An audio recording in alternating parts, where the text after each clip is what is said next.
Hello everyone, start करते हैं। ये एमसीक्यूज हैं केबीएस पीसीटी का जो आपका पेपर होने वाला है उसके लिए। पहला है क्वेश्चन, सही वर्तनी के लिए विकल्प चुनिए। तो सही वर्तनी के लिए आपका विकल्प है अस्थापना, अवस्थापना, अस्थापना, अवस्थापना। तो इसमें स्थापना जो है आपका मूल शब्द है और इसके पहले अ जो है ये उपसर्ग लगा हुआ है। ओके, तो राइट ऑप्शन है अस्थापना। नेक्स्ट क्वेश्चन है, बाबा बटेश्वर नाथ के लेखक हैं। ये आपके जो बुक है उसमें लगा हुआ है चैप्टर, बाबा बटेश्वर नाथ जो है ये इसके लेखक है नागुर्जन। और नागुर्जन जो है वो आपके आरोह भाग 1 में लगी हुई है केबीएस के। ठीक है, नेक्स्ट क्वेश्चन है, शुद्ध वाक्य है, मतलब आपको वाक्य चयन करना है। उसने एक मोती का हार खरीदा। एक मोती नहीं होता, बहुत सारे मोतियों को मिलाकर माला नहीं। तुम्हारी घड़ी में कितने बजे हैं। ठीक है, उनकी व्यवहार अच्छी नहीं है, ये भाषाई त्रुटि है।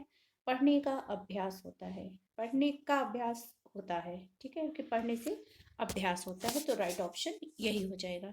नेक्स्ट क्वेश्चन है, चिड़िया का बहुवचन क्या होगा। चिड़िया का बहुवचन क्या होगा। चिड़िया जो है बहुवचन में पूछी गई है तो चिड़िया होता है। ठीक है, चिड़िया। और ऑप्शन में त्रुटि जो है अनुस्वार की है, अनुस्वार और अनुनासिक की। ठीक है, ना तो चिड़ियों होता ना चिड़ियों होता है बल्कि चिड़िया होता है। बहुत जगह आपको ये भी ऑप्शन मिल जाएगा लिखा हुआ जिसमें ये दिया रहता है चिड़िया, ये गलत होता है बल्कि ये सही होता है। ओके, नेक्स्ट क्वेश्चन है, हिंदी वर्णमाला में कितने संयुक्त व्यंजन हैं। तो संयुक्त व्यंजन पूछे गए हैं जो आपके हैं छा, त्रा, ज्ञा और श्रा। तो ये संयुक्त व्यंजन कहलाती हैं और वो है 4। नेक्स्ट क्वेश्चन है, आंखों में खून उतरना मुहावरे का अर्थ है। तो आंखों में खून उतरने का अर्थ होता है बीमार होना, विनाश करना, क्रोध में आसक्त करना, क्रोध से आंख लाल होना। तो सही ऑप्शन है क्रोध से आंख लाल होना। नेक्स्ट क्वेश्चन है, निर्धन शब्द में कौन सा समास है। तो निर्धन की जब आप संधि करेंगे तो निर्धन में आता है आपका, निर्धन समास में कौन सी सा समास है। तो निर प्लस धन।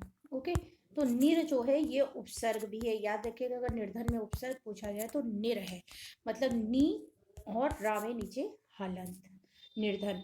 तो बिना, इसका अर्थ होता है बिना धन के, जो व्यक्ति मेरे पास धन नहीं है, तो जैसे निर्धन है, निर्बल है, आप बीती है, तो ये सब हमारे जो होते हैं तत्पुरुष समास होते हैं। याद रखिएगा निर्धन में तत्पुरुष समास है। नेक्स्ट क्वेश्चन है, समूहवाचक संज्ञा। तो समूह का मतलब होता है जो चीज़, जैसे गुलाब एक खरीद सकते हैं, चावल किलो में खरीदा जाता है, कोई समूह नहीं है।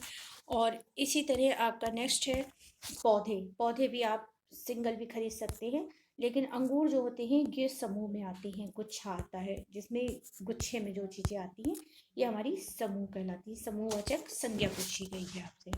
ठीक है, नेक्स्ट क्वेश्चन है, जीतने की इच्छा रखने वाला, उन्माद, जिज्ञेस, आकांक्षी, जिगिस्सा। तो इसका आंसर है जिगिस्सा, और कहीं कहीं जुगुप्सा भी आपको मिलेगा लिखा हुआ। ठीक है, तो नेक्स्ट क्वेश्चन है, जीतने की इच्छा रखने वाला जिगिस्सा। नेक्स्ट क्वेश्चन है, राष्ट्रीय भाषा क्या कहलाती है।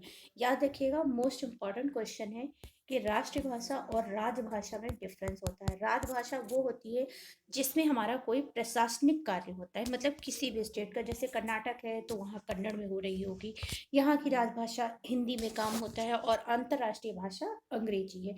तो राष्ट्रीय भाषा वो कहलाती है जिसमें हम सरकारी कामकाज की भाषा वो होती है जो राजभाषा कहलाती है। ठीक है, ठीक है, और राष्ट्रभाषा वो होती है जो बहुसंख्यक देशवासियों द्वारा प्रयोग की जाती है। जैसे हिंदी है तो बहुत सारी संख्या में देश के हर हिस्से में कहीं ना कहीं प्रयोग होती है। नेक्स्ट क्वेश्चन है, गायक नायक में संधि है। ठीक है, गायक नायक में संधि है, तो गायक, नायक, पावक, ठीक है, और पवन, ये सारे शब्द जो होते हैं अयादि संधि के उदाहरण होते हैं। ठीक है, अयादि संधि है।